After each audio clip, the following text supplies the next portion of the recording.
So hello everyone, कैसे हैं आप सब लोग। I hope each and every of you will be doing absolutely good. And now let's begin our next chapter, that is body fluid and circulation. And this chapter is going to be fantastic. If you will be covering it for the first time, then I will say this is to revise the things again and again. You can use this video, but if you are studying it first time, then it will not be that much helpful. Okay, so okay, let's begin. You have learned that जितने भी living cells हैं उनको provide करे गए हैं nutrients, है ना, oxygens and other essential substances. समझ रहे हो? तो यार ऑर्गेनिज्म है तो उसको सारे न्यूट्रिएंट्स चाहिए, ऑक्सीजन चाहिए। ऑक्सीजन क्यों चाहिए? ऑक्सीडाइज करने के लिए न्यूट्रिएंट्स को। ऑल्सो जो वेस्ट और हार्मफुल सब्सटेंसेस प्रोड्यूस हो रहे हैं उनको लगातार हटाना पड़ता है बॉडी से। अब यार उसको बॉडी में रखोगे तो it will degrade our body, body को हार्म करेंगे। ठीक है, तो वेस्ट को भी रिमूव कंटिन्यूसली करना पड़ता है ताकि बॉडी को हार्म ना हो, for healthy functioning of tissues. ये इसलिए ज़रूरी है कि essential to have efficient mechanism for the movement of these substances. अब देखो, आपको जो इंपॉर्टेंट न्यूट्रिएंट्स हैं, ऑक्सीजन्स हैं, ये भी ले जानी है, और जो हार्मफुल सब्सटेंसेस बन रहे हैं बॉडी में उसको भी एक्सक्रीट आउट करना है। तो इन सब के लिए हमारे पास क्या है? सेल्स तक ले जाने के लिए और सेल्स से ले जाने के लिए एक mechanism. Different group of animals have evolve different methods for this transport. Simple organisms like sponges and coelenterates circulate water from their surrounding.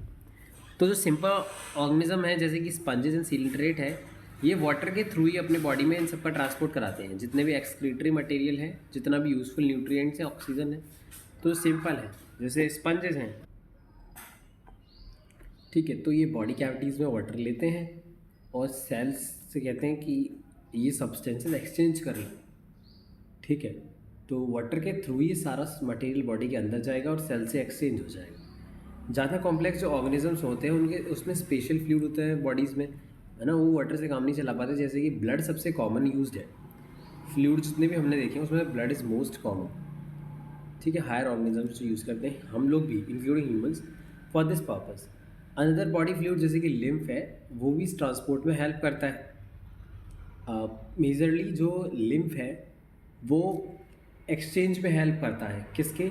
Nutrients का, बिटवीन द सेल्स, है ना, फ्रॉम द ब्लड। लिम्फ एक mediator की तरह काम करता है, आगे हम लोग पढ़ेंगे भी।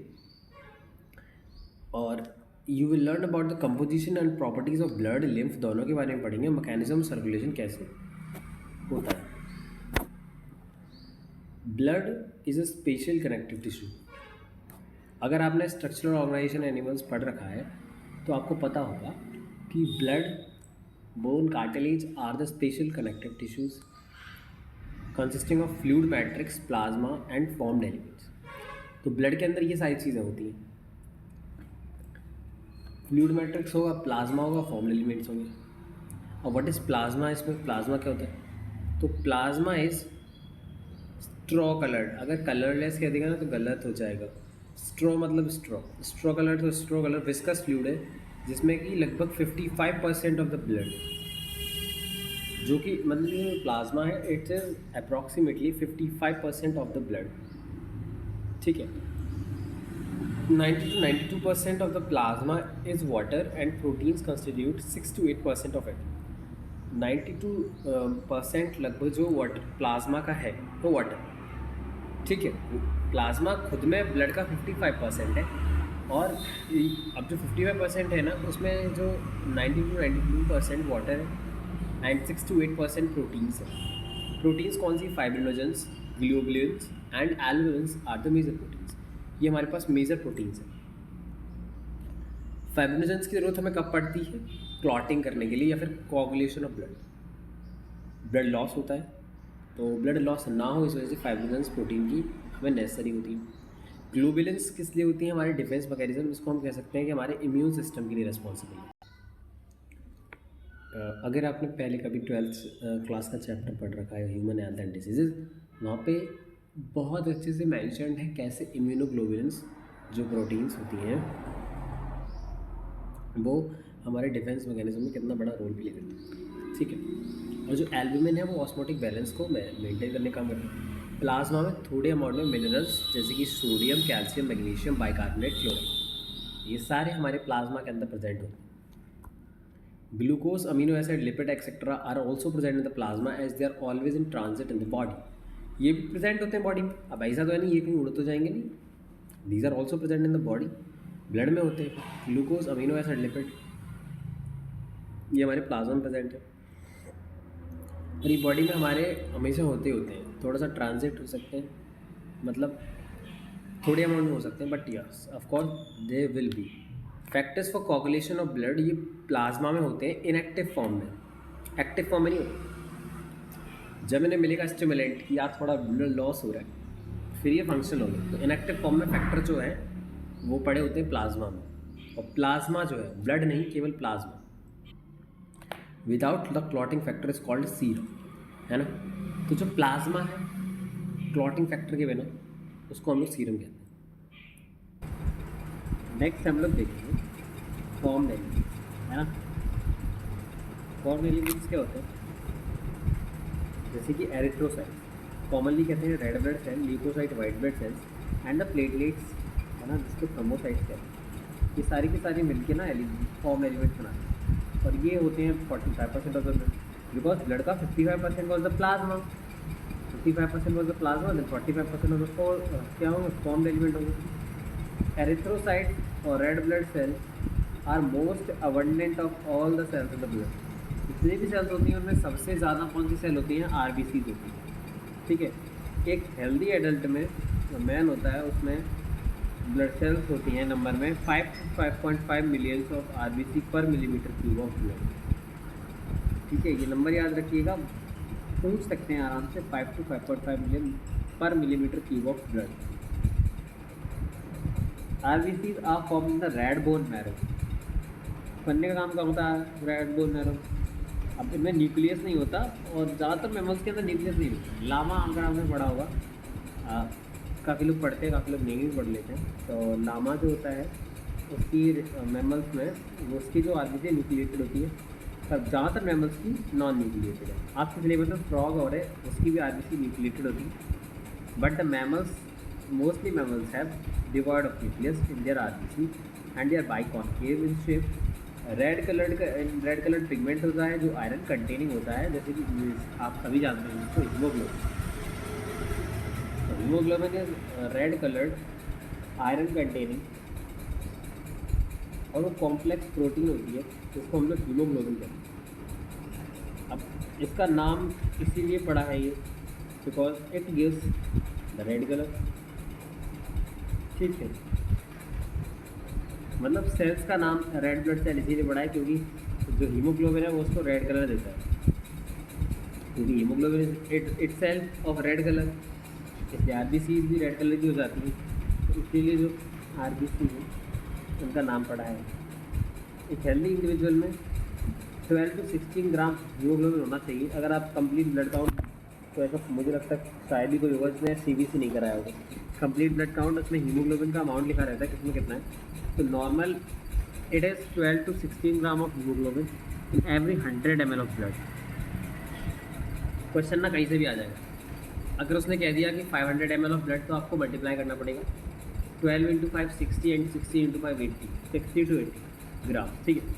तो ऐसे आपको आना चाहिए 12 to 16 gram in 100 ml of blood. ये मॉलिक्यूल जो है बहुत तगड़ा रोल प्ले करते हैं गैसेस को ट्रांसपोर्ट कराने, है ना, हीमोग्लोबिन। कैसे, आरबीसी के पास एक एवरेज लाइफ स्पैन होता है 120 डेज का, जिसके बाद वो स्प्लीन में जाके डिस्ट्रॉय हो जाते हैं, जिन्हें हम लोग ग्रेवयार्ड ऑफ आरबीसी या इसको कब्रिस्तान कहते हैं। आरबीसी का स्प्लीन, वहाँ पे जाके ये डिस्ट्रॉय होती है और बनती कहाँ, रेड बोन में। ल्यूकोसाइट इनको वाइट ब्लड सेल कहते हैं। ये कलरलेस होते हैं क्योंकि इनमें हीमोग्लोबिन नहीं होता। ये न्यूक्लिएटेड होती हैं और ये कम नंबर में होती हैं, 6 to 8,000। ल्यूकोसाइट बहुत शॉर्ट लिव्ड होती है। हमारे पास दो मेन कैटेगरी होती है ल्यूकोसाइट या डब्ल्यूबीसी की, जिसको हम ग्रेनुलोसाइट कहते हैं, और agranulocyte. Neutrophil, eosinophil, basophil are the granulocytes and basophils and monocytes are monocytes and lymphocytes are agranulocytes, ठीक है। तो अब आपको पता चल रहा है एसिडोफिल, बेसोफिल, न्यूट्रोफिल ऐसे भी याद रखो तो इजी रहेगा, है ना। इसको एसिडोफिल कहते हैं, इयोसिनोफिल को। और ये तो बेसोफिल है ही, और ये न्यूट्रोफिल। ये सारी ग्रेनुलोसाइट है। बाकी लिम्फोसाइट, मोनोसाइट, एक न्यूट्रोफिल सबसे ज़्यादा होती है 60 से 65%, एंड बेसोफिल सबसे कम होती है 0.5 to 1%। अब हम जाए neutrophils and monocytes 6 to 8% are phagocytic. अब जो फैगोसाइटिक होगी उसका काम क्या होगा? तो फैगोसाइटिक का काम होता है, ये दोनों ही फैगोसाइटिक है, ठीक है, न्यूट्रोफिल्स भी एंड मोनोसाइट्स भी। आपको परसेंटेज याद रखना होगा, वेरी इंपॉर्टेंट। जो कि फॉरेन ऑर्गेनिजम्स अगर आते हैं ना तो उनको डिस्ट्रॉय करती है। बॉडी में देखा कि यार ये तो अपनी जान पहचान का नहीं है, तो इसे ख़त्म कर दो। बेसोफिल सीक्रेट करते हैं 3 to histamine, serotonin and heparin. देखो हिस्टामाइन, सीरोटोनिन जो है, सबसे पहले हेपारिन, अगर आप लोगों ने एक्सक्रीशन पढ़ा होगा चैप्टर तो है, उसमें आपने पढ़ा होगा हेपारिन इज एंटी कोगुलेंट, है ना। और सीरोटोनिन आपको सीरोटोनिन नाम सुन के ऐसा नहीं लगा समथिंग इज लाइक कॉन्स्ट्रिक्टिंग। सीरोटोनिन अगर मतलब आप ऐसे याद रख सकते हो, सीरोटोनिन लाइक कि कुछ पतला पतला सा हो रहा है, कुछ श्रिंक सा हो रहा है सीरोटोनिन, आवाज़ में ऐसा लग रहा है, तो आप इसे कह सकते, ये होता है वैसो कॉन्स्ट्रिक्टर, है ना। ये होता है वैसो कॉन्स्ट्रिक्टर, मतलब वेसल्स को कॉन्स्ट्रिक्ट करेगा। ये वाला होता है वैसो डायलेटर, वेसल्स को डायलेट करेगा, ठीक है। मतलब अगर आपने वो पढ़ा होगा तो आपने GFR बढ़ना, GFR घटना, ये वैसो डायलेशन करता है, वो वैसो कॉन्स्ट्रिक्टर होता है, ठीक है। और बेसोफिल जो है वो इन्फ्लामेटरी रिएक्शंस में भी इन्वॉल्व होती हैं। सूजन हो रही है तो वहाँ पे बेसोफिल्स ऑफ कोर्स बिल्कुल प्रेजेंट होंगे। इयोसिनोफिल, एसिडोफिल जिन्हें कहते हैं, 2 to 3% इन्फेक्शन को रजिस्ट करेगी, ठीक है, and associated with the allergic reactions, ठीक है। तो ये काम होता है उसका। एलर्जिक रिएक्शंस को भी, अगर कोई कह दे कि हाँ कौन सी सेल्स हैं जो एलर्जिक रिएक्शंस के मतलब रिस्पॉन्स में बन रही हैं, आप कहोगे ईओसिनोफिल्स। लिम्फोसाइट जो कि 20-25% है, वो 2 मेजर टाइप के बी और टी फॉर्म होते हैं लिम्फोसाइट के। एक बी लिम्फोसाइट, एक टी लिम्फोसाइट। दोनों जो लिम्फोसाइट हैं वो इम्यून रिस्पॉन्स शो करते हैं। लिम्फोसाइट्स का वर्क क्या है? Showing immune response. Platelets are also called thrombocytes. क्या कहते हैं प्लेटलेट्स को? थ्रोम्बोसाइट्स। और ये थ्रोम्बोसाइट्स क्या होते हैं? ये सेल फ्रेगमेंट्स होते हैं जो कि बने किससे हैं? मेगा कैरियोसाइट, ठीक है। प्लेटलेट्स खुद में क्या है? सेल फ्रेगमेंट्स हैं जो कि बने किससे हैं? Mega karyocyte. और मेगा कैरियोसाइट होता क्या है? स्पेशल सेल्स होती हैं बोन मैरो के अंदर, समझ गए। अब बनती सारी की सारी बोन मैरो में ही है, तो ये भी मेगा कैरियोसाइट खुद में भी स्पेशल सेल है बोन मैरो में, ठीक है। और मेगा कैरियोसाइट से आगे जाके क्या बनेगा? प्लेटलेट्स बनेंगे, या फिर जिसको थ्रोम्बोसाइट्स कहते हैं। नॉर्मली जो ब्लड है उसमें 1.5 to 3.5 लाख, है ना, 1.5 to 3.5 लाख प्लेटलेट्स पर मिलीमीटर क्यूब ऑफ ब्लड में होती है, ठीक है। Platelets can release variety of substances जो कि आपके कोगुलेशन में इन्वॉल्व होते हैं। अगर इनका नंबर कम हो गया ना तो आपका बहुत सारा ब्लड लॉस कर सकता है बॉडी से, समझ गए। नेक्स्ट टॉपिक ब्लड ग्रुप है। अपने आप में काफ़ी सिंपल टॉपिक है, इजीली समझ में आ जाएगा, ठीक है। अच्छा मैं आपको ना वो डायग्राम दिखा रहा हूँ, मेरे को याद आ गया, इससे बहुत मतलब क्वेश्चन पूछ लेते हैं बड़े इजीली, कोई ज़्यादा हार्ड नहीं। इयोसिनोफिल, इनका जो न्यूक्लियस है दैट इज हेडफोन शेप्ड और फिर बाईन्यूक्लिएटेड कह सकते हैं। This is RBC, these are platelets. देखो बेसोफिल्स में ना मल्टी न्यूक्लिएटेड कंडीशन है। Neutrophils are them cell multi lobe, है ना, मल्टी लोब्ड कह सकते हो आप, क्योंकि मल्टी न्यूक्लिएटेड तो हमने बेसोफिल कह दिया, तो मल्टी लोब्ड न्यूक्लियर अगर किसी का है that is neutrophils. This is monocyte जो किडनी शेप है, इसका nuclear coating shape I mean, and lymphocytes का जो होता है वो एक साइड में बड़ा होता है, बी लिम्फोसाइट्स का एक साइड में, और टी लिम्फोसाइट का पूरी सेल के अंदर। ऐसे याद रख लो, सबसे ईजी है, और यहीं से क्वेश्चन डायरेक्ट पूछ लेते हैं। डायग्राम दे को कहते को बताइए ये क्या है, ठीक है। नेक्स्ट है हमारा ब्लड ग्रुप्स। तो जो ब्लड ग्रुप है आपको पता है सबके अलग अलग होते हैं ह्यूमंस में, है ना। हमें दिखते तो सिमिलर है ऊपर से लोग देखने में, लेकिन उनके जो ब्लड ग्रुप्स हैं वो अलग अलग होते हैं। Various type of grouping of blood, हम मतलब कई तरह से ग्रुपिंग करते हैं। दो उसमें से आती हैं ABO और RH ग्रुपिंग। ये दोनों ही अगर हम किसी को ब्लड ट्रांसफ्यूज़ कर रहे हैं, किसी को डोनेट कर रहे हैं, है ना, या ले रहे हैं, तो हमें ये दोनों ही ब्लड ग्रुप चेक करने होते हैं। अगर मैच करते हैं तो ही, मतलब अगर सूटेबल है तो ही फिर, है ना, डोनर रेसिपिएंट को ये देगा ब्लड, नहीं तो नहीं देगा। ABO ग्रुपिंग किस पे बेस्ड है? एंटीजन RBC के सरफेस पे कैसा प्रेजेंट है। अब एंटीजन क्या होता है आप लोगों को पता होना चाहिए। एक होती है एंटीबॉडी, जो कि आप सभी जानते होंगे कि एंटीबॉडी बनती है कहाँ पे? प्लाज्मा में। और एंटीजन क्या होता है फिर? देखो, एंटीजन वो केमिकल्स है जो कि इम्यून रिस्पॉन्स हमारी बॉडी में जाके शो करें। एंटीजन के अगेंस्ट बनती है एंटीबॉडी, है ना। तो जैसे कोई फॉरेन ऑर्गेनिज्म हमारे बॉडी में जाएगा, या कुछ भी इंड्यूसिबल जाएगा जो स्टिमुलेंट क्रिएट करे, है ना, ऐसे केमिकल्स को हम लोग एंटीजन कह देते हैं। इनके अगेंस्ट ही एंटीबॉडीज़ बनती। तो जैसे एंटीजन्स वो केमिकल्स हैं जो कि इम्यून रिस्पॉन्स क्रिएट करेंगे, A एंड B। सिमिलरली जो प्लाज्मा है ना, प्लाज्मा और different individuals contain 2 natural antibodies. तो प्लाज्मा में नेचुरली उसने ये बोला है कि जो प्लाज्मा डिफरेंट इंडिविजुअल्स के हैं, एक ही ऑर्गेनिज्म के अंदर 2 एंटीबॉडी नेचुरली नहीं मिलेंगी, डिफरेंट ऑर्गेनिज्म के अंदर मिला के मतलब 2 एंटीबॉडीज मिलेंगी आपको, ठीक है, ठीक है। तो अलग अलग इंडिविजुअल्स में मिला के आपको एंटीबॉडी अगर नेचुरली कितनी मिलेंगी? 2। ऐसी प्रोटीन्स, एंटीजन वो भी प्रोटीन थे, एंटीबॉडीज आर ऑल्सो प्रोटीन्स। तो प्रोटीन्स जो कि बनती हैं रेस्पॉन्स में एंटीजन की। अब distribution of antigen and antibody 2 तरह की, 4 ग्रुप में होती है, ABO, ठीक है। तो इस तरह से कुछ होता है। अब you probably know that during transfusion, आपको पता ही है हर कोई ब्लड ऐसे थोड़ी किसी का भी ब्लड किसी के अंदर डाल देंगे, नहीं, हमें केयरफुली मैच करना पड़ता है रेसिपिएंट से डोनर का। नहीं, अगर तुमने ऐसा नहीं किया तो क्लम्पिंग हो जाए, डिस्ट्रक्शन हो जाएगा RBC। अब मैं तुम्हें बता दूं, थोड़ा सा अच्छा टॉपिक है तो आप देखिएगा।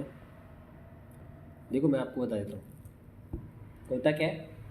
अगर किसी का ब्लड ग्रुप A है तो उसकी जो RBC की सरफेस है उस पर RBC मान लीजिए, तो RBC की सरफेस पे एक एंटीजन होगा जो कि A होगा, जिस पे B है उस पर, जिसकी RBC की सरफेस पे B है वो उस पर B होगा, और जिसकी RBC की सरफेस पे दोनों एंटीजन है AB blood.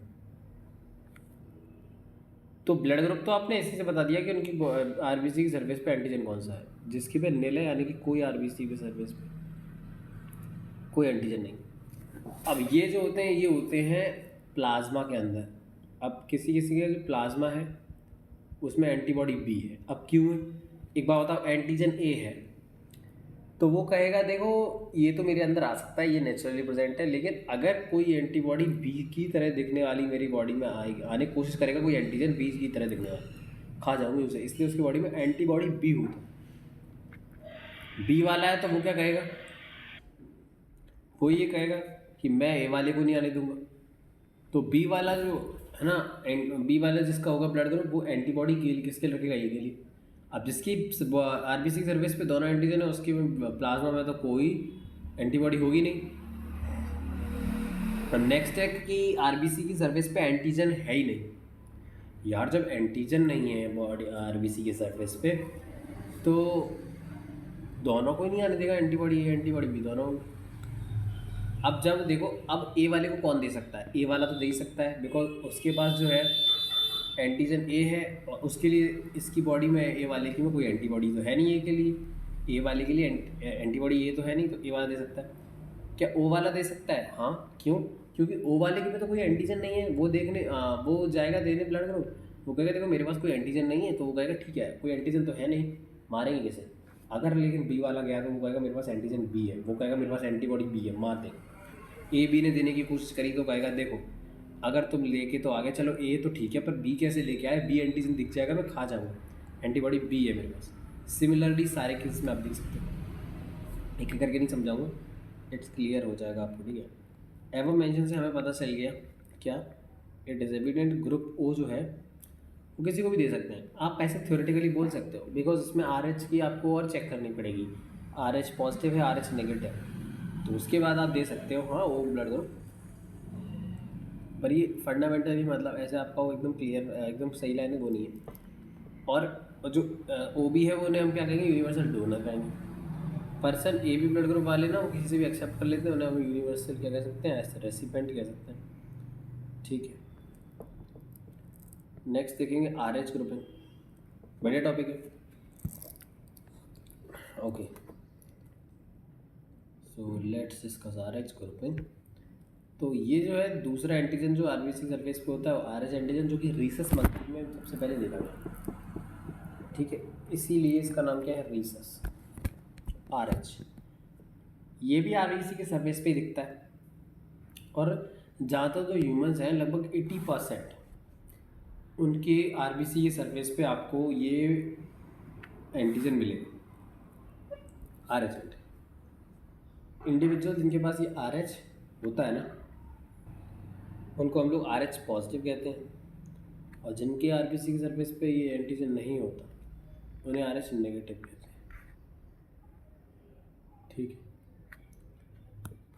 R H negative एक पर्सन है, उसको आर एच पॉजिटिव के लिए आपने ब्लड दे दिया, वो एंटीबॉडी बनाएगा, कहेगा भाई क्या ये आर एच एंटीजन जो इसके पास तो थी नहीं आई कैसे, ये कहेगा भाई मुझे नहीं चाहिए, स्पेसिफिक एंटीबॉडी बनाएगा आर एच एंटीजन के लिए, इसलिए आर एच ग्रुप को ही मैचिंग करानी होगी आपको ट्रांसफ्यूजन से पहले। स्पेशल केस होता है इनकम्पैटिबिलिटी का, देखिए कैसा होता है कि अब उनके जो बच्चा होता है, एक तो मदर होती है जो कि आर एच नेगेटिव होती है हर सेल्फ, है ना, वो बच्चा आर एच पॉजिटिव हो गया जैसे, अब क्या हुआ कि आर एच एंटीजन जो फीटस की है वो मतलब जब तक फीटस वॉम्ब में है यूटरस में तब तक कोई प्रॉब्लम नहीं है, आर एच नेगेटिव जो है तो वो वेल सेपरेटेड होते हैं। फर्स्ट प्रेगनेंसी में जैसे कि उसका आर एच पॉजिटिव बच्चा भी हो गया, आर एच नेगेटिव मम्मी के, कोई प्रॉब्लम नहीं, क्योंकि वो दो ब्लड जो है वो बहुत अच्छे से सेपरेटेड है प्लेसेंटा से, समझ गए, they are well separated by placenta.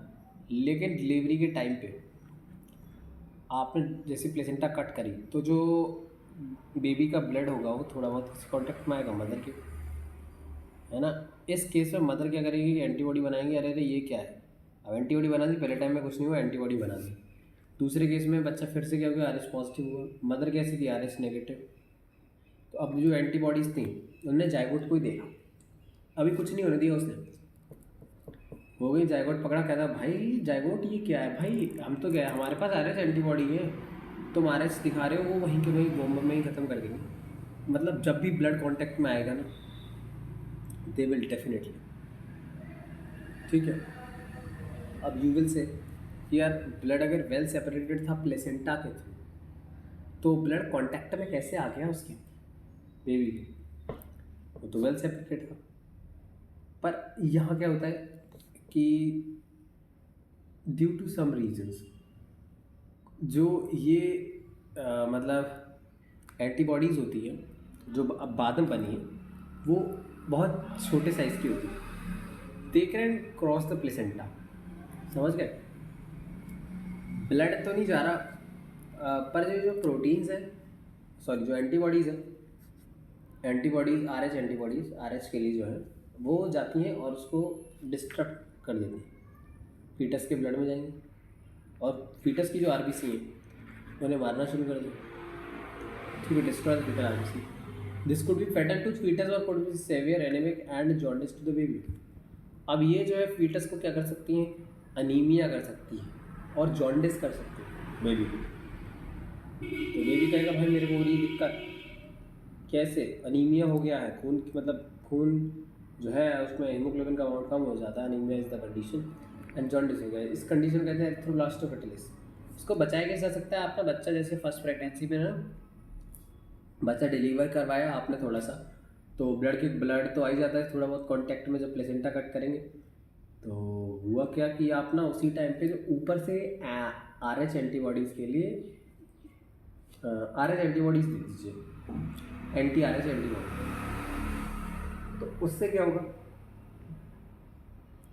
जो मदर है उनकी जो बॉडी है वो खुद से आपके ये एंटीबॉडीज़ नहीं बनाएंगी, समझ गए? वो खुद से आर एच एंटीबॉडी नहीं बना पाएंगी, वो ना उसी जगह पे जाके आर एच एंटीबॉडी को ख़त्म कर देंगे। या फिर आप कह सकते हैं कि आर एच जो है एंटीजन उसको ख़त्म कर देंगे। वहीं ख़त्म कर दिया तो ब्लड कोई मेमोरी नहीं बनी तो फिर वहीं के वहीं क्या हुआ, आर एच आप इंजेक्शन लगते हैं, कई बार आपने सुना होगा कि डिलीवरी के बाद, है ना? तो वो इसी के होते हैं, ताकि अगर फर्दर कभी बच्चा आर एच पॉजिटिव हो जाए तो वो मरे नहीं। कोगुलेशन ऑफ ब्लड क्या होता है? कब होता है coagulation?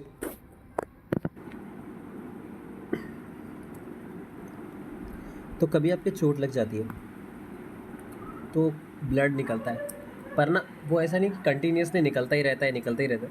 After a certain time वो स्टॉप हो जाता है। चोट अगर मेजर है तो थोड़ा टाइम लग सकता है, अगर माइनर सी चोट है तो वो जल्दी बंद हो जाता है। क्यों होता है हम लोग इसमें देखेंगे पूरा मैकेनिज्म, ठीक है, कैसे होती है। You know that when you're cut your finger your hurt self, जब तुम खुद से तुम्हारी जैसे फिंगर कट जाए, है ना, या खुद को हर्ट कर लो, तो ऐसा नहीं है कि तुम्हारा जो वोंड है, जो घाव है, वो लगातार ब्लीड नहीं करता लंबे समय तक। जो ब्लड है वो बहना क्या होता था, मतलब जो निकलना बंद हो जाता है थोड़े टाइम के बाद। क्या तुम्हें पता है क्यों? क्योंकि ब्लड ने कोगुलेशन कर दिया है, कि क्लॉटिंग कर दी है ना, क्लॉट जम गए हैं इस वजह से। अब ये मैकेनिज्म होता है ताकि आपका बॉडी से ज़्यादा लॉस ना हो ब्लड।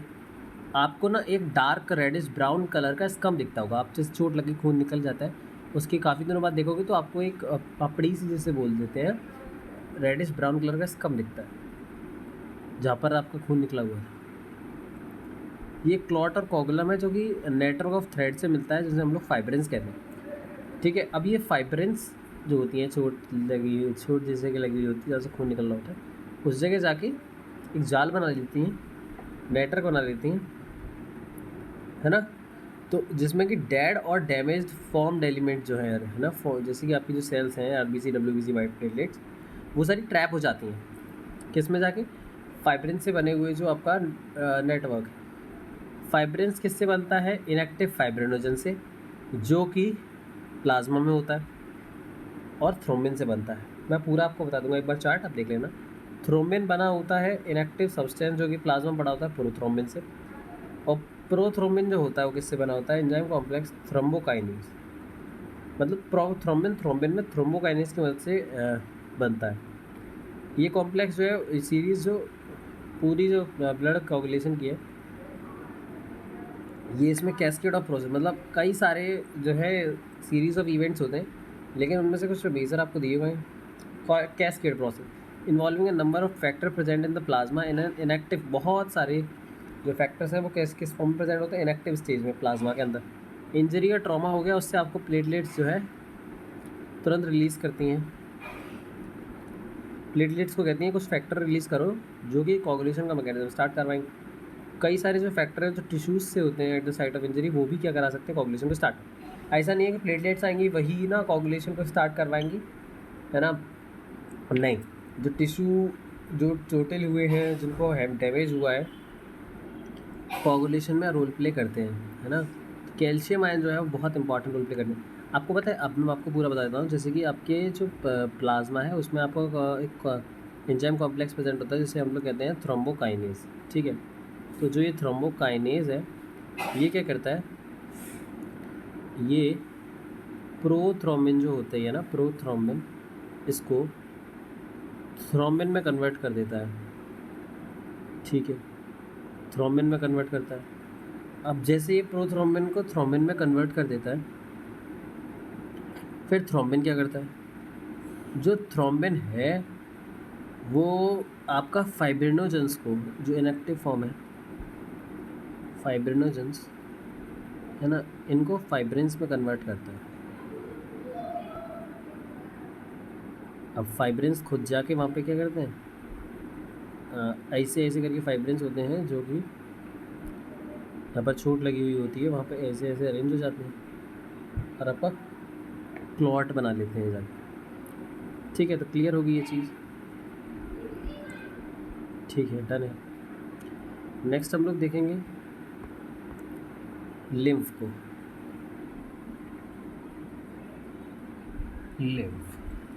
लिम्फ कैसे भाई, कोई अलग से मतलब ऐसा नहीं है कि जैसे ब्लड है वो पूरा अलग से लिम्फेटिक सिस्टम हमारा पूरा चल रहा है, ऐसा नहीं होता। होता क्या है कि ब्लड का ही पार्ट होता है lymph. How can you say that, as the blood जो है पास करेगा आपकी कैपिलरीज से, तो जैसे कैपिलरीज से वो पास करेगा ना टिश्यूज़ में, जाके वहाँ पे एक्सचेंज होना होता है सेल्स से न्यूट्रिएंट्स का। तो वो जब वहाँ जाता है कैपिलरीज में, है ना, तो कुछ जो वाटर है along with the many small water soluble substances move out in the spaces between the cells of the tissue, leaving the larger proteins and most of the formed elements in the blood vessel। मतलब कि water के along, पानी के साथ साथ बहुत सारे छोटे जो वाटर में घुलने वाले सब्सटेंसेस हैं वो सेल्स जो है सेल्स के बीच में आ जाते हैं। मतलब जैसे कि आप ये मान लीजिए, यहाँ पे मान लो एक ऑर्गन है और ये ऑर्गन की मतलब मान लो टिश्यूज़ के ये सेल्स ऐसे ऑर्गेनाइज हैं,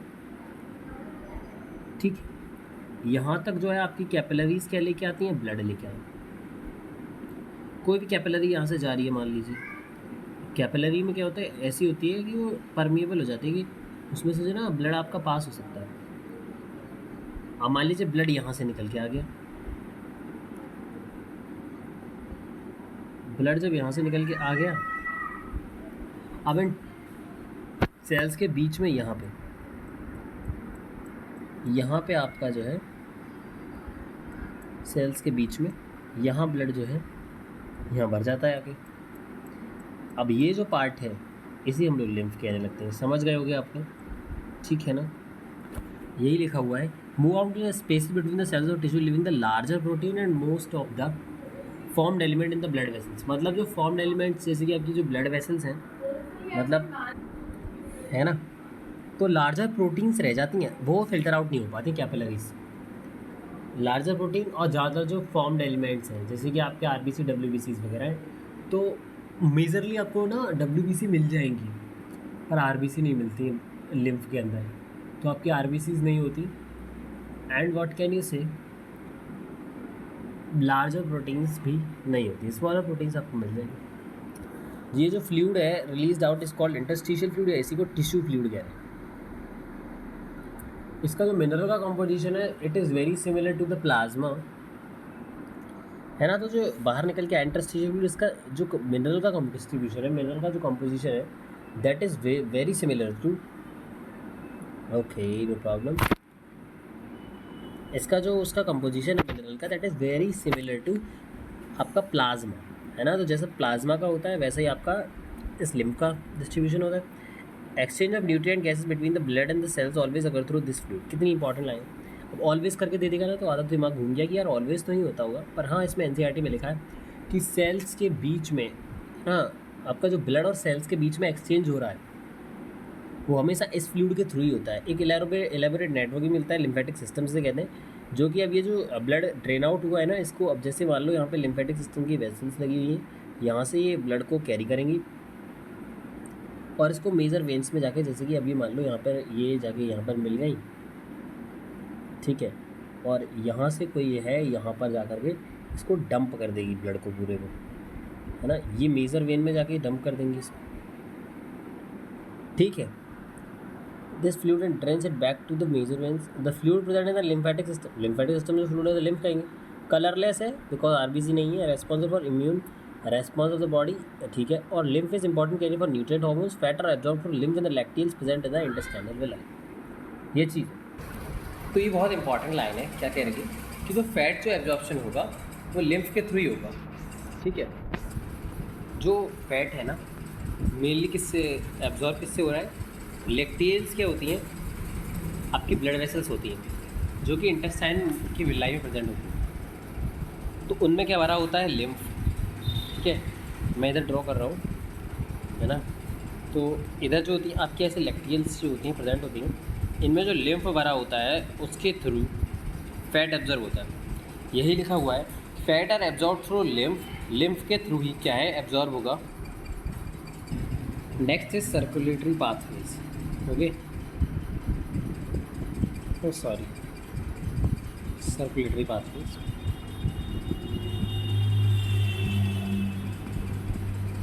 the circulatory patterns are of two type, open भी हो सकता है या फिर क्लोज हो सकता है, ठीक है। अलग अलग ऑर्गेनिज्म में दो टाइप का सर्कुलेटरी पाथवे है। ओपन सर्कुलेटरी सिस्टम में क्या होता है, आर्थ्रोपोड और मोलस्क में मिलेगा, है ना। आपको एक ट्रिक बता रखी है एंथ है, अगर आप नहीं देखिए तो फिर देख लीजिए। Arthropod, non cephalochordate mollusc, tunicate, hemichordate, echinoderms, ये जितने भी ये आपके ओपन सर्कुलेटरी सिस्टम रखे, बाकी सारे क्लोज्ड।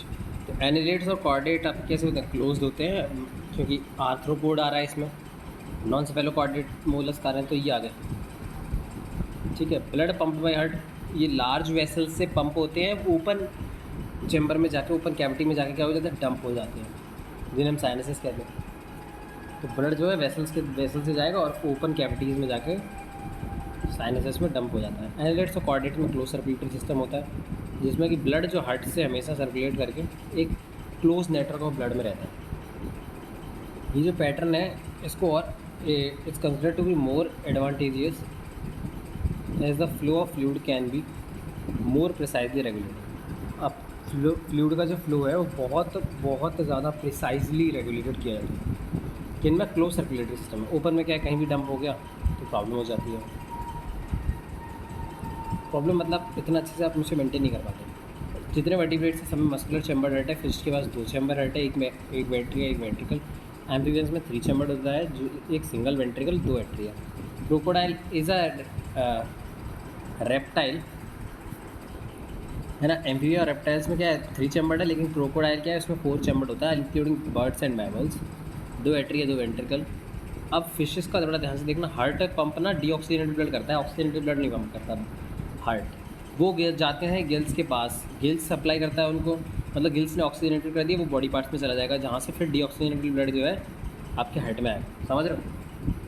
मतलब यहाँ से ब्लड किया हार्ट से डीऑक्सीजनेटेड, गिल्स के पास गया, गिल्स ने किया उसे ऑक्सीजनेटेड, समझ रहे हो। जैसे मान लो ये वीनस हार्ट ऐसे करके एक सिंगल एट्रिया सिंगल वेंट्रिकल, है ना। यहाँ पर क्या है, मान लीजिए यहाँ से ब्लड गया और ये आपके गिल्स प्रेजेंट है, समझ रहे हो, ये गिल्स प्रेजेंट है, यहाँ से जाएगा आपका डीऑक्सीजनेटेड ब्लड, बॉडी ऑर्गन्स में गया, मान लीजिए यहाँ पे बॉडी ऑर्गन्स हैं, है ना, इनके पास जाएगा ब्लड, यहाँ से कनेक्ट होके फिर डीऑक्सीजनेटेड ब्लड इधर जाके एट्रियम में चला जाएगा।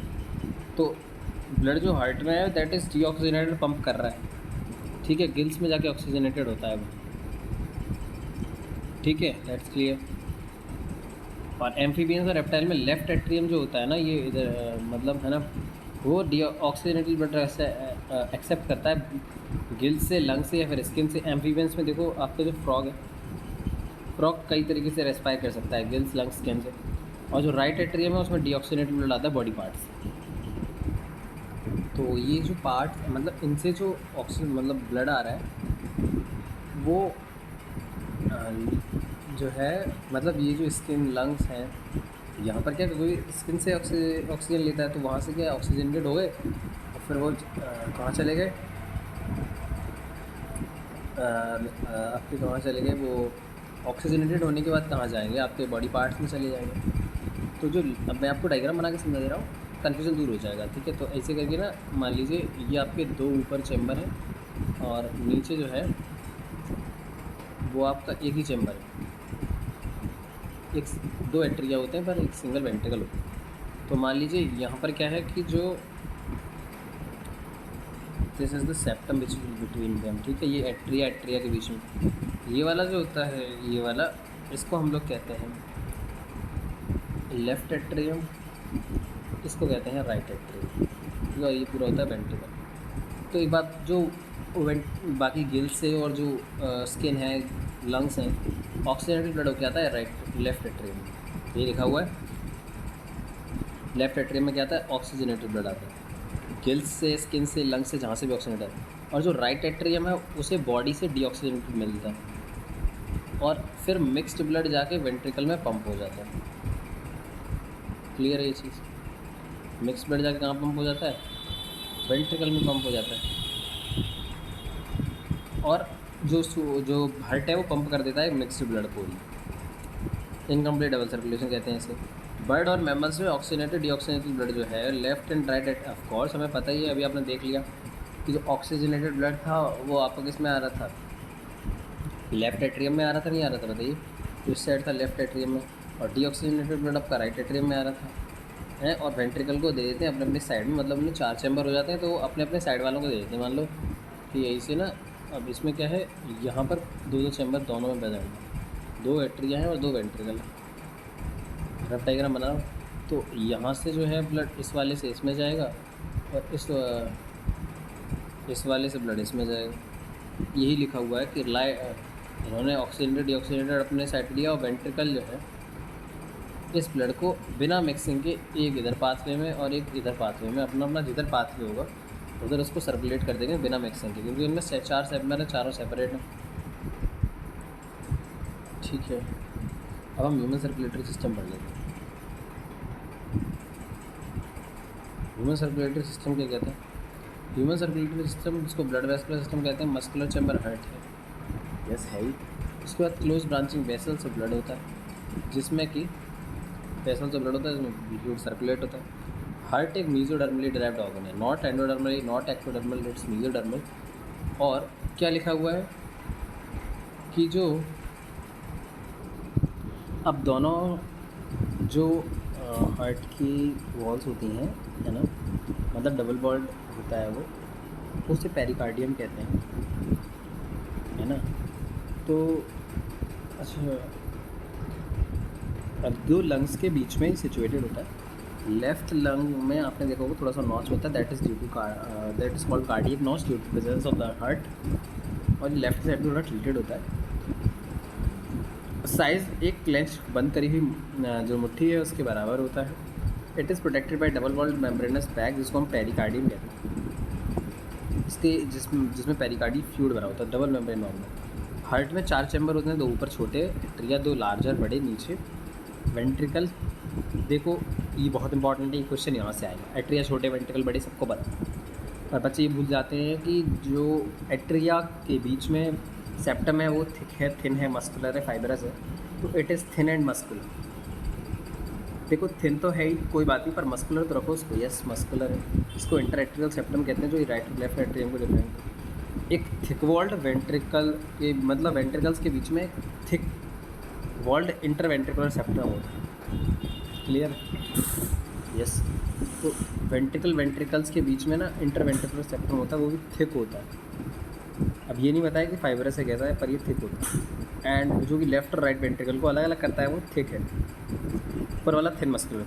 एट्रिया और वेंट्रिकल सेम साइड पे, वो भी सेपरेटेड होते हैं एट्रियो वेंट्रिकुलर सेप्टम से। And these are thick fibrous. याद रखेंगे, जैसे कि मैं दोबारा बना देता हूँ हार्ट। अब आप मुझसे कहोगे पूरा हार्ट दोबारा बनाओ, तो वो तो पॉसिबल नहीं है, पर येस दिस इज़ पॉसिबल। ये वाला जो था दैट इज़ थिन मस्कुलर, है ना, थिन मस्कुलर। ये वाला जो है, देखो जहाँ वेंट्रिकल इन्वॉल्व है वो थिक तो होगा ही, ठीक है। ये वाले जो हैं, ये वाले ये कैसे होंगे, थिक होंगे, हाँ थिक हैं, तो फाइब्रस होते हैं, थिक एंड फाइब्रस, ठीक है। ये वाले थिक फाइब्रस होते हैं। और ये वाले कैसे, ऊपर वाले थिन मस्कुलर थे। अब ये वाला ये भी थिक होगा। अब ये बताया नहीं है कैसा है, थिक है लेकिन। क्लियर? नेक्स्ट आगे बढ़ेंगे। Each of this septa provided with the opening through which, देखो अब सेप्टा है तो भाई ऐसा तो है नहीं कि blood each of the septa कहना गलत है, बिकॉज एट्रिया वेंट्रिकल के बीच में कोई सेप्टा नहीं होता, लेकिन एट्रिया वेंट्रिकल और सेप्टम के बीच में आपके आपको देखने को मिल जाएंगे वाल्व। ओपनिंग जो राइट एट्रियम राइट वेंट्रिकल के बीच में होती है वो वाल्व से होती है, जिनको हम लोग क्या कहते हैं, ट्राइकस्पिड वाल्व कहते हैं। 3 फस्कुलर फ्लैप या कस्प होते हैं ट्राइकस्पिड, जबकि बाइकस्पिड वाल्व जो है आपके लेफ्ट एट्रियम लेफ्ट वेंट्रिकल के बीच में होता है।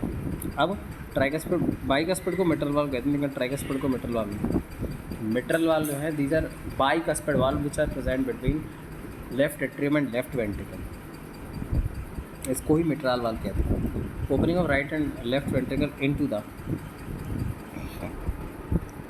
Pulmonary artery and the aorta respectively are provided with the semilunar vein। अब जो है आपका जो लेफ्ट वेंट्रिकल है ना, मतलब जो अब देख लीजिए, दोबारा बता दूँ, आपको पता होना चाहिए कि आपका लेफ्ट वेंट्रिकल है तो क्या बात हो रही है। यह जो आपका लेफ्ट वेंट्रिकल है, ये वाला लेफ्ट वेंट्रिकल, ये किसको ब्लड पंप करता है, ये करता है आपका aorta को, जिसको हम लोग सिस्टमिक aorta भी कहते हैं। यहाँ पे सेमिल्यूनर वॉल्स होते हैं इसमें। और जो राइट वेंट्रिकल है ये पंप करता है पल्मोनरी आर्टरी को, ठीक है। यहाँ पे भी क्या होते हैं आपके पास, यहाँ पे भी आपके पास सेमिल्यूनर वॉल्स होते हैं, क्लियर है। तो ये बात है, वाल्व जो है वो बैक फ्लो को बचाते हैं, एक ही डायरेक्शन में कहते हैं आप, ताकि ब्लड जो है एक डायरेक्शन फ्लो करे, अदरवाइज़ ब्लड है वो बैक फ्लो भी कर सकता है। ये जो वाल्व्स हैं ये बैक फ्लो को बचाते हैं। अब पूरा जो हार्ट है वो कार्डियक मसल्स का बना हुआ होता है। आपने अगर स्ट्रक्चर ऑर्गेनाइजेशन पढ़ रखा है, कार्डियक मसल्स बहुत अच्छे से पढ़ रखी हैं। जो वॉल है वेंट्रिकल्स की जहाँ थिकर होती हैं उन्हें ब्लड पंप करना है ना। Special cardiac muscular nodal tissue जो होता है, इसी वजह से हम लोग क्या कहते हैं इसको, उसकी वजह से हम लोग इसको क्या कहते हैं, मायोजेनिक हार्ट कहते हैं।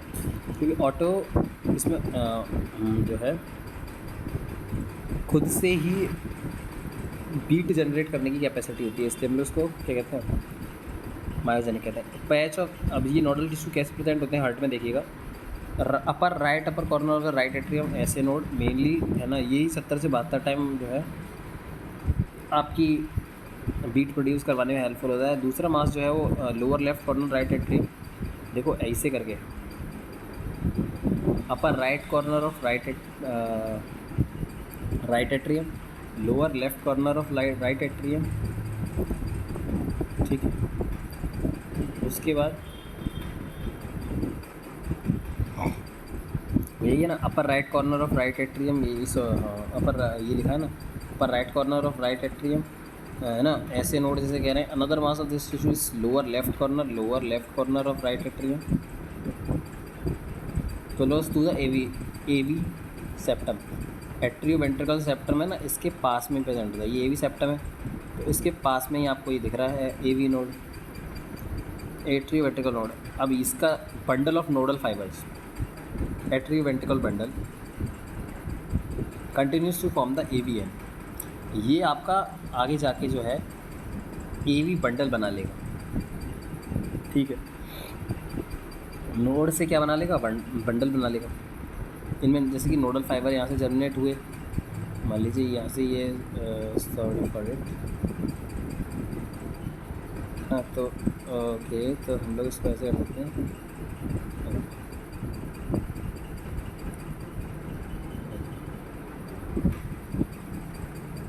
ठीक है। तो ये जो है अब क्या है कि ये तो यहीं एज इट इज़ प्रेजेंट है, यहाँ से बंडल फाइबर्स के बंडल ऑरिजिनेट हुए।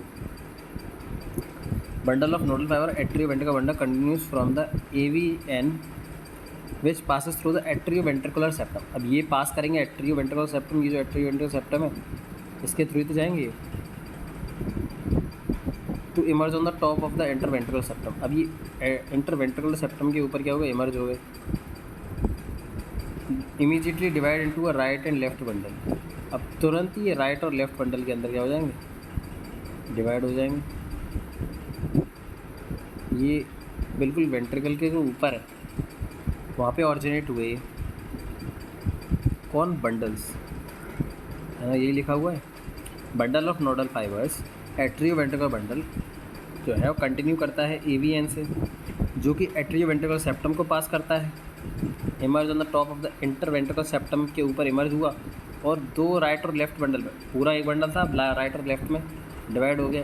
ये वाला कौन सा होगा, लेफ्ट, और ये वाला कौन सा होगा, राइट। इन बंडल में डिवाइड हो गया, अब ऐसे करके क्लियर कोई नहीं दिखाएगा, पर समझाने के लिए बता रहा हूँ। These branches give rise to minute fibre through the ventricular musculature respective site called Purkinje fibre. अब यही जो बंडल हैं यही वेंट्रिकुलर मस्कुलेचर में पूरे में फाइबर्स को मतलब बनाते हैं, मतलब ऐसे करके फाइबर पूरे वेंट्रिकल में आपका फैल जाते हैं। इन फाइबर्स का काम क्या होगा हम लोग आगे देखेंगे बिल्कुल अच्छे तरीके से, ठीक है। ओके, द नोडल मस्कुलेचर के पास जनरेट कर एक्शन पोटेंशियल जनरेट करने की किसी बिना एक्सटर्नल स्टिमुलाई दिए एक्शन पोटेंशियल जो है जनरेट करने की इनमें क्या है कैपेबिलिटी है, इसलिए ऑटो एक्साइटेबल है। नंबर ऑफ एक्शन पोटेंशियल हर एक पैच में अलग अलग हो सकते हैं, जैसे कि ऐसे हैं नोड जो है वो सबसे ज़्यादा पोटेंशियल 70 to 75 बट जो है action potential and is responsible for initiating and. तो जो आपकी ऐसे नोड है यही मैक्सिमम पोटेंशियल बना सकती है, एक्शन पोटेंशियल 70 to 75 पर मिनट, एंड इट इज़ ना मतलब यही है जो इनिशिएट कर रही है रिदमिक कॉन्ट्रैक्टाइल एक्टिविटी को, लगातार कॉन्ट्रैक्टाइल एक्टिविटी को इनिशिएट करने वाले ऐसे नोड है और यही मेंटेन करके रखता है। Therefore it is pacemaker, इसी को ऐसे नोड को पेस मेकर कहते हैं। हमारा जो हार्ट है वो 70 to 75 टाइम्स 1 मिनट में बीट करता है ना, किसकी वजह से? ऐसे नोड की वजह से, जो कि एवरेज होता है 72 बीट्स पर मिनट, ठीक है। कार्डिक साइकिल नेक्स्ट हमारा टॉपिक है। अब हार्ट फंक्शन कैसे करता है देख लेते हैं। सबसे पहले जो चारों चैम्बर हैं they are in the joint diastole state, मतलब रिलैक्स स्टेट है ना, डायस्टोल स्टेट में है। जैसे ही ट्राइकस्पिड, अब देखो अब मैं आपको तो बनाना थोड़ा ज़रूरी है।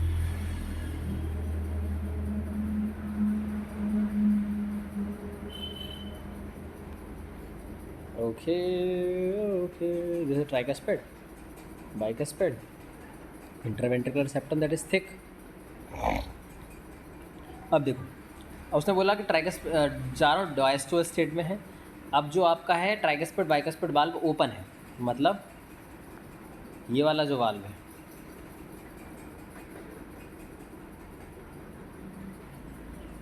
ये वाला जो वाल्व है ना इधर वाला, दैट इज बाइकस्पिड। ओके, दो इसमें 2 कस्प हैं और इधर वाले में 3 कस्प होते हैं, ठीक है। तो ये जॉइंट डायस्टोल स्टेज में है। ये जो वाल्व है आपको ट्राइकस्पिड दिख रहा है, ये भी ओपन है, ये भी ओपन है। अब ब्लड जो है pulmonary vein and vena cava से जो है, मतलब वेना केवा से इसमें आएगा और पल्मोनरी वेन से इसमें आएगा। वो लेफ्ट एंड राइट वेंट्रिकल में यहाँ से है ना, ये है जो है राइट वेंट्रिकल में आएगा, pulmonary vein sorry vena cava से, और पल्मोनरी वेन से है ना वो लेफ्ट वेंट्रिकल में आएगा, लेफ्ट एट्रियम में आएगा। देखो ये लेफ्ट एट्रियम है, ये राइट एट्रियम, वेना केवा से राइट एट्रियम है, पल्मोनरी वेन से लेफ्ट एट्रियम है, ठीक है। अब ये क्या लेफ्ट है ना, ये अब जाके वेंट्रिकल में चला जाएगा। सेमिल्यूनर वॉल्व्स इस स्टेज पे कम वो हैं, बंद होंगे। जब राइट एट्रियम लेफ्ट एट्रियम से वेंट्रिकल में ब्लड आता है तो सेमिल्यूनर वॉल्व्स जो थे ना इन ये वाली जो इनमें जो है वॉल्व्स जो थे वो बंद होते हैं, है ना। तो अब आपको यहाँ तक इतना समझ में आ गया। अब ऐसे यानी जनरेट करता है एक्शन पोटेंशियल, जो कि एट्रिया को क्या कहता है कि कॉन्ट्रैक्शन करो, इसे एट्रिया सिस्टोल कहते हैं। अब ब्लड जो है 30% जो अमाउंट है वो इसमें बढ़ जाता है कि हाँ जैसे उसने सिस्टोल किया ऐसे करके कॉन्ट्रैक्ट कर गया एट्रिया, और है ना 30% ब्लड जो है वो बढ़ गया, इसमें आ गया 30% ज़्यादा। अब एक्शन पोटेंशियल कंडक्ट होगा, एक्शन पोटेंशियल जो वेंट्रिकल साइड पे चला जाएगा। आपको पता है पुरकिंजी फाइबर बंडल ऑफ फेस आपने पढ़ रखा है, उसके थ्रू पूरे जो मैंने आपको बना के दिखाए थे पुरकिंजी फाइबर, वहाँ तक गया आपका जो सिग्नल है, और वेंट्रिकल्स क्या करेंगे आप कॉन्ट्रैक्ट करेंगे, है ना। अब पोटेंशियल वेंट्रिकुलर साइड पे गया, ए बी बंडल से बंडल ऑफ फेस पूरे में ट्रांसफर कर देगा, वेंट्रिकुलर मसल कॉन्ट्रैक्ट करेंगे। अब एट्रिया रिलैक्सेशन करेगा जब वेंट्रिकल कॉन्ट्रैक्ट करेंगे। वेंट्रिकल ने कॉन्ट्रैक्ट करा तो उसके बाद क्या हुआ, वेंट्रिकल सिस्टोल होगा वेंट्रिकल कॉन्ट्रैक्शन में। वेंट्रिकल सिस्टोल ने वेंट्रिकल प्रेशर बढ़ दिया, इससे क्या हुआ, जो आपके ये वाले वाल्व थे ना ट्राइकस्पिड बाइकस्पिड, ये बंद हो जाएंगे क्योंकि ये कॉन्ट्रैक्ट कर रहे हैं, नीचे वाले कॉन्ट्रैक्ट कर रहे हैं, ये बंद हो जाएंगे। और जो ये वाले वाल्व्स हैं, लेट मी शो यू, ये वाले जो वाल्व्स हैं कौन से वाले, let me draw it again, है ना। यहाँ पे जो वॉल्स हैं वो तो हैं ही, ये जैसे कि ये वेसल में जाते हैं ना, और एक वेसल यहाँ से निकल रही होगी, तो जो यहाँ सेमिल्यूनर वॉल्स होते हैं ना जो यहाँ पे, इसके कॉन्ट्रैक्शन से ये जो इधर वॉल्स थे ये ओपन अप हो जाएंगे, और ये जब ओपन अप हो जाएंगे तो यहाँ से जो ब्लड है वो वेंट्रिकल से पास हो जाएगा, इसमें से पास होकर मैं आपको बताऊँ पूरी बॉडी में जाएगा, और इसमें से पास होके जो है ये आपका हार्ट लंग्स के पास जाता है, और इसमें से पास होके पूरी बॉडी में। ठीक है, आगे लिखा हुआ है ओके। अब ये जो है बाइकस पर ट्राइगस पर बंद हो जाते हैं ताकि वापस से एट्रियम ब्लड ना चले जाए वेंट्रिकल सिस्टोल के टाइम पे। वेंट्रिकल प्रेशर फिर बढ़ता है, सेमिलुनर वाल्व्स ओपन हो जाते हैं राइट साइड पे पल्मोनरी आर्टरी में, और पे लेफ्ट साइड में। अब वेंट्रिकल से जो ब्लड है वो इन वेसल्स में चला जाएगा, वेंट्रिकल से रिलैक्स कर जाएंगे, जब चला गया तो फिर रिलैक्स कर जाएंगे। अब फिर क्या हुआ, वेंट्रिकल का प्रेशर फिर कम हो गया, कम हुआ तो सेमिलुनर वॉल्व कम। अब जो वेसल से चला गया ना ब्लड, सेमिलुनर वॉल्व फिर से क्या हो जाएंगे, बंद हो जाएंगे ताकि बाकी वेंट्रिकल्स में न चला जाए, है ना। ऐसे ही वेंट्रिकल प्रेशर फंक्शन अब ट्राइगस्पेट बाइगस्पेट फिर से खुल जाएंगे, और एट्रिया प्रेशर फिर से प्रेशर बनेगा, और फिर से एट्रिया से कहाँ जाएगा, एक बार फिर से वेंट्रिकल के अंदर आ जाएगा। फिर वेंट्रिकल क्या करेंगे, दोबारा हम क्या करेंगे, डायस्टोल में आएंगे, और फिर ऐसे एक ऐसे नोड से एक एक्शन पोटेंशियल जनरेट होगा, एक्शन पोटेंशियल जो कि आपके एट्रिया को कॉन्ट्रैक्ट करेगा, फिर दोबारा से पूरी प्रोसेस कंटिन्यू हो जाएगी। ये जो सिक्वेंशियल इवेंट चलता है ना हार्ट के अंदर, विच इज साइक्लिक रिपीटेड, इसको बार बार रिपीटेड होता है कि relax diastole, relax state joint diastole में आएगा, फिर आपका एट्रिया से वेंट्रिकल में जाएगा, एट्रिया कॉन्ट्रैक्शन के टाइम पे 30% ब्लड एक्स्ट्रा, फिर आपका वेंट्रिकल से आपका पल्मोनरी वेन सिस्टमिक अॉर्टा में जाएगा, पल्मोनरी वेन कह रहा हूँ, पल्मोनरी आर्टरी और सिस्टमिक अॉर्टा में जाएगा। ये पूरा सिस्टम बार बार होता है, और ये पूरा जो कार्यक्रम है ना, एट्रिया जॉइंट डायस्टोल से एट्रिया डायस्टोल, वेंट्रिकुलर डायस्टोल, ये सारा 0.8 सेकंड में पूरा होता है। इसमें दोनों के सिस्टोल दोनों के डायस्टोल होते हैं। हार्ट बीट क्या होती है 72। अब ये समझो कि ये जो है आपका 72 टाइम्स हो रहा होता है 1 मिनट में, क्योंकि अब 1 सेकंड में होती हैं 60 मिनट, समझो, सॉरी 1 मिनट में होती हैं 60 सेकंड, ठीक है। और ये जो है 0.8 सेकंड में, मतलब अब आप ऐसे समझो कि ये जो है ये कितने टाइम हो रही है, 72 टाइम्स, 72 टाइम, 72 मिनट जो है, 72 टाइम ये करेगा 60 सेकंड में। तो एक बार कितनी देर में करेगा, 60 सेकंड में 72 बार कर रहा है, एक्शन पोटेंशियल जनरेट हो रहा है, तो एक बार बीट कितनी देर में करेगा, तो 0.8 सेकंड निकल के आता है, यानी कि 0.8 सेकंड में ये सारे कार्यक्रम हो जाते हैं एक बार हार्ट में। From this it could be reduce cardiac cycle 0.8 second. Cardiac cycle, एक कार्डियक साइकिल में वेंट्रिकल, हर वेंट्रिकल है ना, जो 70 ml ब्लड, अब क्या है बॉडी में क्या जाएगा, देखो हर वेंट्रिकल 70 ml ब्लड देता है, पर हमें लगता है कि पूरी बॉडी में तो 2 वेंट्रिकल होते हैं, तो पूरी बॉडी में 140 मिलीलीटर ब्लड जाना चाहिए, नहीं, एक वेंट्रिकल तो ब्लड को कहाँ ले जा रहा है, लंग्स के पास ले जा रहा है, उससे बॉडी का कोई मतलब नहीं है। तो पम्प्ड बाई ईच वेंट्रिकल पर मिनट इज कॉल्ड, है ना, ईच साइकिल में, कार्डियक साइकिल में स्ट्रोक वॉल्यूम, और 1 मिनट में उसको क्या करते हैं कि कार्डियक आउटपुट कह जाएंगे, इसको स्ट्रोक वॉल्यूम कहेंगे। एक कार्डियक साइकिल में जो ब्लड 70 ml आपका एक वेंट्रिकल जो है पंप कर रहा है। अब यही स्ट्रोक वॉल्यूम को अगर number of beats per minute से डिवाइड कर देंगे तो कार्डियक आउटपुट हो जाएगा। नंबर ऑफ बीट 72 होती है, तो यह लगभग जो है कार्डियक आउटपुट कितना आता है, एक वेंट्रिकल पर मिनट 5 लीटर जो ब्लड है वो पंप करता है। बॉडी इज़ द एबिलिटी, अब बॉडी ना स्ट्रोक वॉल्यूम को अल्टर कर सकती है और हार्ट रेट को भी, इससे क्या ना वो कार्डियक आउटपुट को भी कर सकती है। कार्डियक आउटपुट एक एथलीट का ज़्यादा होगा, एक ऑर्डिनरी मैन जो हमारे जैसा है उसमें उतना नहीं होगा जितना कि ऑर्डिनरी मैन में होगा। एक कार्डियक साइकिल में 2 साउंड बनती हैं, एक साउंड होती है लव, दूसरी होती है डब। पहली होती है लव, दूसरी होती है डब। मैं ऐसा क्यों बोल रहा हूँ, पहली जो होती है लव ज़्यादा समय के लिए चलती है, दूसरी डब होती है तेज़ होती है और थोड़े कम समय के लिए चलती है। ये ऊंची है, दैट मीन्स इसकी जो पिच है वो हाई है, इसकी पिच लो है। ये ऐसी होती है लव डब, है ना। तो ये समझ में आ रहा है। पहली हर्ट साउंड कौन बनाता है, दैट इज़ द आपके बनाते हैं ट्राइगस्पिड बाइगस्पिड क्लोजर से बनती है, जबकि दूसरी जो है वो सेमिलुनर वॉल्व्स के बंद होने से बनती है। पहली जो है आपके जो है एवी वाल्व्स होते हैं ना, मेटल वाल्व्स, और जो आपका ट्राइगस्पिड वाल्व होता है उनके बंद होने से आती है, ऊपर होने पे कोई नहीं होती। पहला साउंड है लव, ये वाला, और ये वाला जो साउंड है that is dub. Clear. Electrocardiogram, this is a machine, sorry मतलब दिस इज़ अ ग्राफ। देखो आप पढ़ोगे तो पता चले, प्रोबेबली आप फैमिलियर होंगे सीन से। पेशेंट के जब मशीन लगा दी जाती है पिप पिप पिप पिप पिप पिप करके आके देखा होगा, अपने नाटक वगैरह देखे होंगे। पेशेंट का कार्डियक अरेस्ट हो गया तब ये दिखाया जाता है। कार्डियक अरेस्ट मतलब बिल्कुल स्टॉप कर दिया हार्ट बीट करना। ऐसी मशीन को हम लोग कहते हैं इलेक्ट्रोकार्डियो मशीन को ग्राफ कहते हैं, और जो डायग्राम हमें मिलता है, ग्राफ जो मिलता है उसको इलेक्ट्रोकार्डियोग्राम कहते हैं। अब ये ग्राफिकल रिप्रेजेंटेशन है इलेक्ट्रिकल एक्टिविटी का एक हार्ट में कार्डियक साइकिल का। अब ईसीजी का स्टैंडर्ड ईसीजी अगर आपको लेना है ना, तो आपको मिनिमम क्या करना होगा, एक पेशेंट को 3 इलेक्ट्रिकल लीड लगानी होगी एक पेशेंट के, 2 रिस्ट में और एक एंकल पे, समझ गए। 2 रिस्ट में लगानी होगी, एक एंकल पे लगानी होगी, जो कि कंटिन्यूसली हार्ट एक्टिविटी को मॉनिटर करेगा। आपको ज़्यादा डिटेल में जाना है तो आपको मल्टीपल लीड्स लगानी पड़ेंगी चेस्ट रीजन में। हम अगर स्टैंडर्ड की बात करेंगे, जो आपको ईच पीक जो दिख रही है ईसीजी में, P से T तक है ना, ईच पीक जो दिख रही है स्पेसिफिक इलेक्ट्रिकल एक्टिविटी है उसकी। पी वेव का मतलब क्या है, देखो मैं आपको दिखा दूँ। पी वेव का मतलब क्या है, atrial contraction, QRS is for ventricle contraction, T is for the return of the ventricle from contraction to relax state, है ना, यही लिखा हुआ है।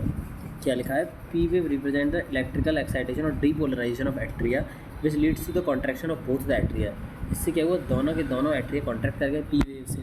QRS दिखाता है आपको डीपोलराइजेशन ऑफ वेंट्रिकल, जिससे वेंट्रिकल कॉन्ट्रैक्ट कर गए, और कॉन्ट्रैक्शन Q के बाद, थोड़ा सा Q के बाद स्टार्ट होता है। व्हाट डिड इट मीन यार, थोड़ा सा, ठीक है, थोड़ा सा Q के बाद मतलब यहाँ पे, यहाँ से स्टार्ट होगा, समझ गए। तो दैट्स द रीज़न। आगे क्या है, टी वेव दिखाता है कि रिटर्न आ गए वेंट्रिकल नॉर्मल स्टेट में, रिपोलराइजेशन हो। और एंड ऑफ टी वेव क्या बताता है, और जो एंड ऑफ टी वेव है वो बताता है कि सिस्टोल वेंट्रिकल्स का ख़त्म हो गया। Obviously bye counting the number of QRS complex एक बता सकता है कि कितनी हार्ट बीट एक इंडिविजुअल की है। जो ECG ऑब्टेन हुआ है डिफरेंट इंडिविजुअल से, उनका लगभग सेम सिमिलर शेप होता है। अगर कोई डेविएशन है इसका मतलब एबनॉर्मेलिटी है, और इससे आप लोग कुछ क्लिनिकल, मतलब इससे आप लोग क्लिनिकल सिग्निफिकेंस बता सकते हैं। आ जाइए। अच्छा, मेरे को ना एक नई चीज़ पता चली, actually it is very basic but पता नहीं थी मेरे को, that we lack renal portal system. मुझे अंदर रीनल पोर्टल सिस्टम नहीं होता है ना, रीनल पोर्टल सिस्टम ही नहीं होता, पैटर्न होता है, रीनल नहीं होता। बॉडी फ्लूइड जो है एक फिक्स रूट से जाएगा, स्ट्रिक्टली ना रूट फॉलो करता है कि EC से जाना है। अब आर्टरीज और वेन्स होती हैं, तो देखो आर्टरीज में ऑक्सीजनेटेड बैठ जाता है और वेन्स में आपका डीऑक्सीजनेटेड बैठ जाता है।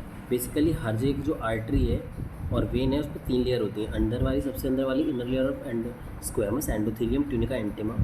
मिडिल लेयर ये जो होती है स्मूथ मसल होती है, इलास्टिक फाइबर की। अंदर वाली एंडोथीलियम ब्लड कैपिलरी की, स्क्वेमस एंडोथीलियम। बीच वाली स्मूथ मसल और इलास्टिक फाइबर्स की होती है, और जिसे ट्यूनिका मीडिया कहते हैं। एक्सटर्नल कोलेजनस फाइबर्स की बनी हुई होती है। कनेक्टिव टिश्यू जो होती है उसे हम लोग कहते हैं ट्यूनिका एक्सटर्ना कहते हैं। अब मीडिया जो है, tunica media, it is comparatively thin in veins, मतलब वेन्स जो हैं, अब देखिए ऐसे करके मान लो ये आपका ल्यूमन है, तो जो वेन्स है ना आर्टरीज़ में इतना पतला ल्यूमन होता है, उसमें ब्लड प्रेशर से फ्लो करता है।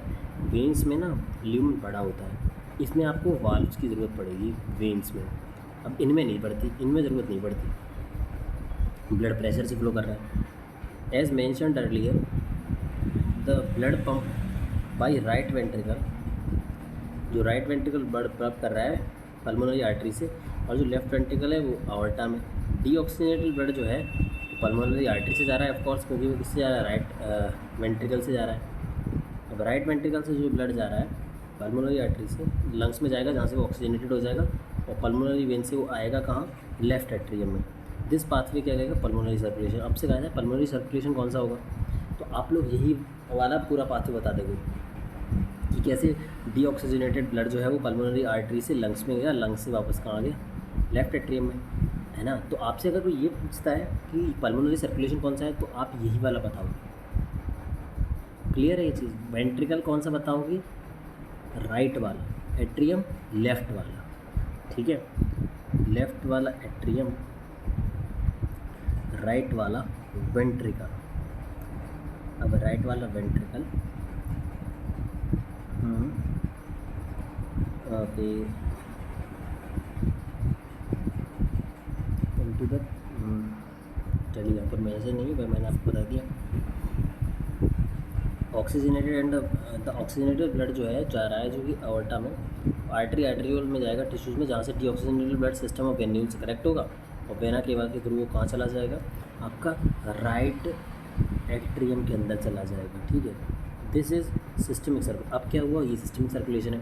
आपका जो लेफ्ट वेंट्रिकल था, है ना, ऑक्सीजन ट्रीटमेंट कहाँ से किया, लेफ्ट वेंट्रिकल से ऑर्टा के थ्रू पूरी बॉडी में गया। अब वो वेन्यूल्स कलेक्ट होकर आया कहाँ, राइट एट्रियम में आया। ठीक है, इसे सिस्टमिक सर्कुलेशन है। सिस्टमिक सर्कुलेशन आपको सब कुछ प्रोवाइड कराएगा, CO2 भी निकलवाता है।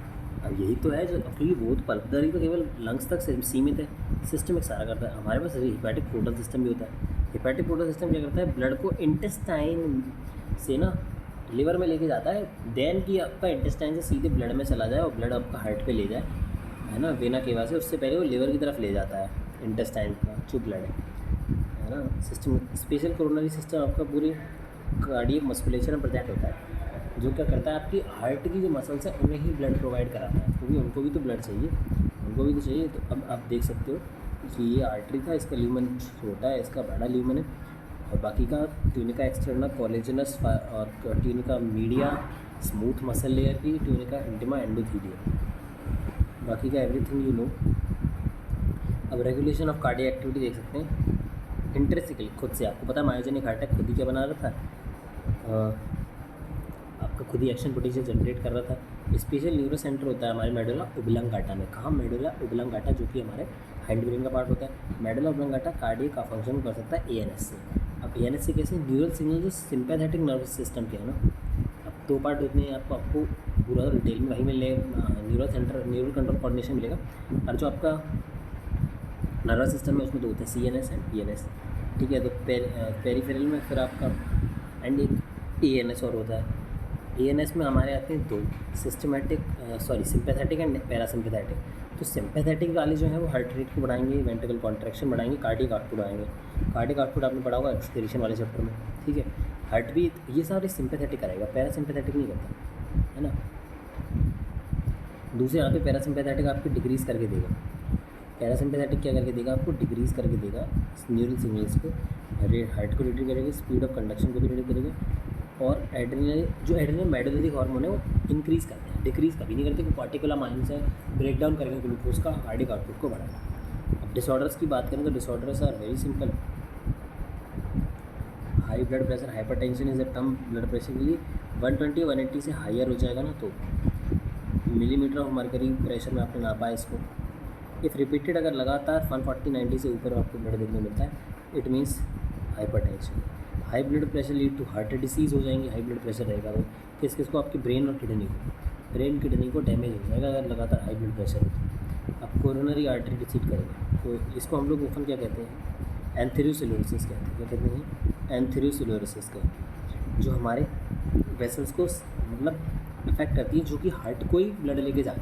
हार्ट वाली जो वेसल है जो हार्ट को ही ब्लड लेके जाएगी, उसको ऐसे ही अफेक्ट करते हैं। इसमें calcium, fat, cholesterol, fibrous tissue arteries के ल्यूमन को नैरो कर देते हैं। मतलब ये मान लो ये आर्टरीज़ का ल्यूमन है, वैसे भी तो छोटा होता है। अब इसमें डिपोजिशन करा दिया आपने किसका, fat, cholesterol, fibre, calcium, fat, cholesterol, fibre, इसमें सारा कुछ डिपॉजिट हो गया। अब इसके डिपॉजिट होने से हुआ क्या, कैल्शियम, फैट, कोलेस्ट्रॉल, फाइबर से ल्यूमन नैरोअर हो गया। अब इतना ब्लड इफेक्टिवली नहीं जा पाएगा, तो अब इसी की वजह से आप एंजाइना में भी देखोगे कि सीने में दर्द होने लगता है।